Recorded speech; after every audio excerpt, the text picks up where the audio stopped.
So welcome to my kitchen. Pictorial Soup, Matt Wig, Cameron, Janet J. Thompson. Look, I can't catch you all, but you're very, very welcome, all of you.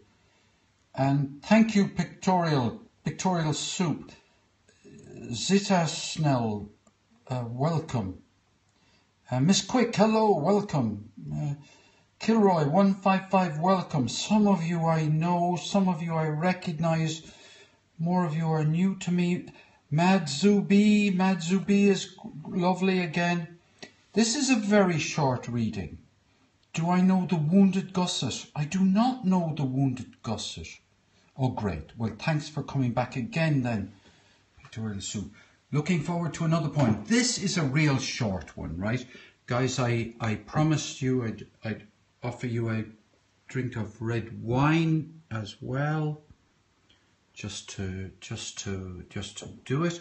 I'm going to it'll be a short reading, right? So that's the poem there, Year That Trembled and Reeled Beneath Me. But for those of you who are good enough to come for the first time, particularly, just put the book up here for a second. I put the book, The Zoob is Back, more free time this weekend, so bring on more poetry. Well, I'll do what I can. I've got, it's a journey to get all of this done. Thank you for inviting followers. Thank you very much. That's ever so good. Let me say hello to those of you who are here. Airwaves. Hello. Yes, if we haven't met before, Airwaves, anybody else, thank you very much for coming.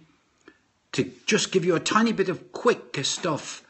Can I read Yeats? I could read Yeats, yes, except I'm going to... Austria, oh, good country. I once went skiing in Austria. And that's the only time I've been skiing in my life. Bernie from Austria, right. I will do my best, I promise to remember that. This is a part of a series of poems written during the American Civil War by a guy called Walt Whitman. I'll assume nothing. He was born in 1819. He was a journalist, an intellectual, a journalist. He became a poet, and he was very active during the American Civil War, visiting sick, wounded, dying people. In case you're interested, he never shot anybody. He never fought in it. David Hill, I recommend highly, even though David, I confess, David Hill 2043-2. Do I know Jerry Cambridge, poet from Scotland, published Dark Horse magazine? I do not. No, I don't. Maybe I should. And I hope that question has been recorded so that when I play this back, I'll be able to go with it. So look, with no more ado, let me read to you. I'm going to just do it here. This is a short one now. So I'm going to read it slowly. An Irish American fought in the Civil War. Quite a few Irish Americans fought in the Civil War. I'll put you in touch. I would love you to put me in touch. I would love that. This is what social media are for. Ollie! Here's Ollie. Folks, if you don't know Ollie, then Ollie FLJ is a lovely guy. So, Ollie, you're welcome. This is going to be a very short reading. And the real reason is that the one after this is a long one and it's a very important poem. But let me first of all read this one. Year That Trembled and Reeled Beneath Me. So here goes. This is Whitman. Year that trembled and reeled beneath me, your summer wind was warm enough, yet the air I breathed froze me. A thick gloom fell through the sunshine and darkened me. Must I change my triumphant songs? Said I to myself. Must I indeed learn to chant the cold dirges of the baffled and sullen hymns of defeat? Wow. Must I indeed learn to chant the cold dirges of the baffled? The cold dirges of the baffled. A great phrase, I think. And sullen hymns of defeat. That's it, folks. The poem is called Year That Trembled and Reeled Beneath Me. Yeah. So, This is all about, no doubt, about, it's a mixture of how he felt himself during the war and what he arrived at through empathetic imagination. Gregor Purvis. Yes, somebody was a doctor and a poet. Airwaves, thank you. Who was a doctor and a poet? Sorry, I missed that one. I missed who's the doctor and the poet. Is it the... Oh yes, was Whitman questioning himself, how he should address the grief? I think he did that all the way through, I don't think you can be confident about, well, my guess is that it's difficult to be confident about how you address the grief when there's so much to grieve.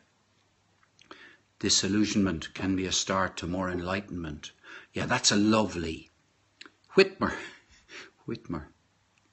He talks about changing his triumphant song. Yeah, he does. You see, the beginning, his previous poetry is very much about triumphant rise of America. Whitman wasn't a doctor, no. Whitman was not a doctor, although I probably implied that he was. No, he wasn't a doctor, but he was like you or me who would decide, look, we're going to visit people in hospital. We're going to, well, I don't suppose he brought them sweets and grapes, but go in, talk to them, spend time, attend, be attentive.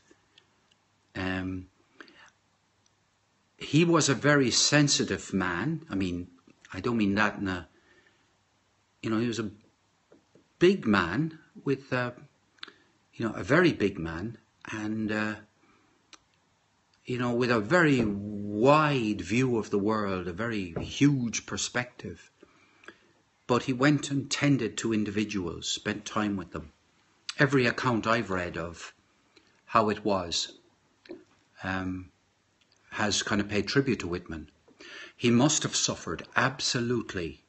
By the way, Miss Quick is a great teacher.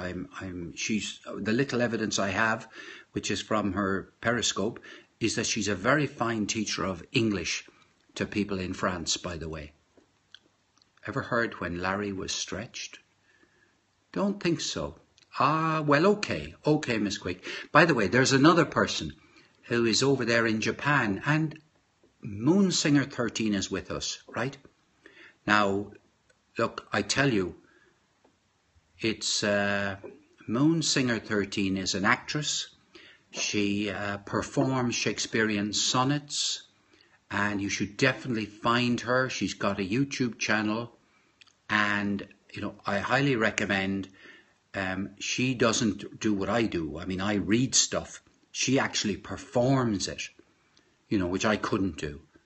But she's, she knows what she's doing, and you can really see the vulnerability in her readings of some of the Shakespearean sonnets, at least, and I listened to quite a few that have I heard Dulciente Coram Est? I not only have heard it, I've read it probably more times than I've read most poems. Dulciente Coram Est shocked me, completely blew me away. The words hit me like a huge thump, because I had never come across words assembled with such power before.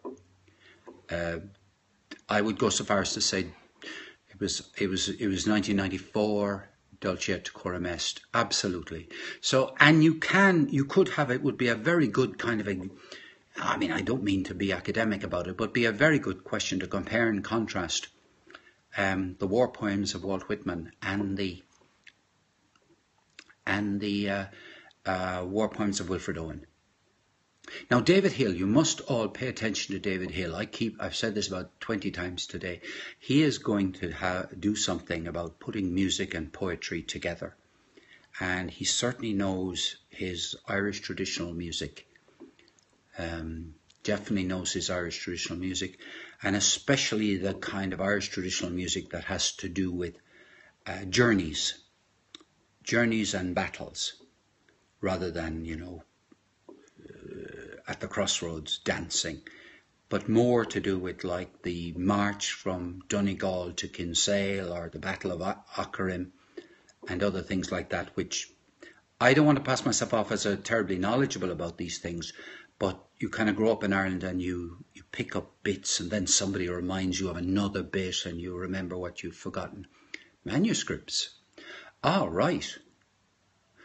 Well, David, you can say anything you like about yourself, because I don't want to over-egg or say things about you that's too much. But we have very talented people here, don't we? I mean, look at this man, Mad Zubi, with his Yes Moon song I like. I mean, I didn't quite catch all that, but you just see it after a while, after you're on here and you see people chatting, and sometimes you see the same, you get used to somebody, including bunting. Bunting's a good word. Bunting's a good word. Bye Baby Bunting. There's a children's story which has Baby Bunting in it. I'm reminded of Baby Bunting. It's something. Collector. Bunting, the collector? Ah, right, okay. You can tell I don't know anything about Bunting, the collector. Look, I want to wish you all have a good weekend. I mean, this is now 7:30 on a Friday evening. It's great with others who have parallel interests. Absolutely. It really is. It's lovely. And thank you too for the hearts. Thank you too. We're in the mood for a fast-talking tech dude. And another time, nice slow poetry. Absolutely. Yeah. Thank you again. Thank you all very much. And we all must get on to David. Okay, bye for now.